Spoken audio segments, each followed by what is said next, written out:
ኢትዮጵያውያን ወገኖቼ ሁላችን እንደምናውቀው አሁን ያለነው የዲጂታል ቅዠት ዓለም ውስጥ ነው። ማለትም የሰውን ነፍስ በስክሪን ብርሃን ከቀየርነው ቆየን።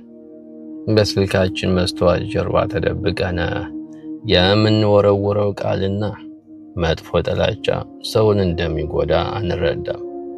ምክንያቱም ስክሪን ላይ የምናየው ሰው ሳይሆን ምስል ብቻ ይመስለናል። አሉ እዚህ ቁጭ ብለው ራሳቸው በኢንተርኔት አንግሰው ባዶነታቸውን የረሱ እውነተኛውን ማንነታቸውን በጩኸትና በውሸት ዝና ውስጥ የቀበሩ። ወዳጆቼ እስቲ ዓለም ለአንድ አፍታ እናቁመው። ስልኩ የለም፣ ዝናው የለም፣ ተከታዮቹ ጠፍተዋል። የቀረኸው አንተ የክፍሉ ጣሪያ፣ የመጨረሻዋ ትንፋሽ ብቻ።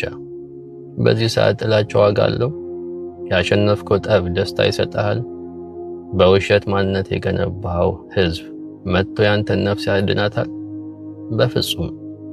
በዚያ የመጨረሻ ሰዓት ዋጋ የሚኖረው የነካኸው እጅ፣ የተናገርከው የፍቅር ቃልና ያሳየው እውነተኛ ማንነት ብቻ ነው።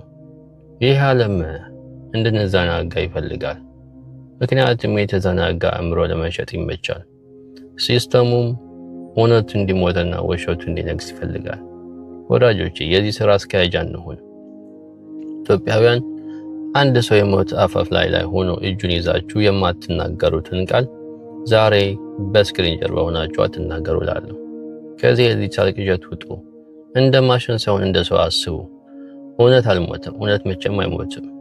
እንደውም እውነት ከኛ የሚጠብቀው ጩኸትን አቁመን የልባችን ትርታ ሰምተን ከፈጣሪያችን ጋር ተዋህደን ሀገራችን፣ ወገናችን፣ ህዝባችን፣ ባንዲራችን እኛ ለኛ ተጋግዘን ተደጋግፈን ህይወትን ብናሻሽል ይመርጣል።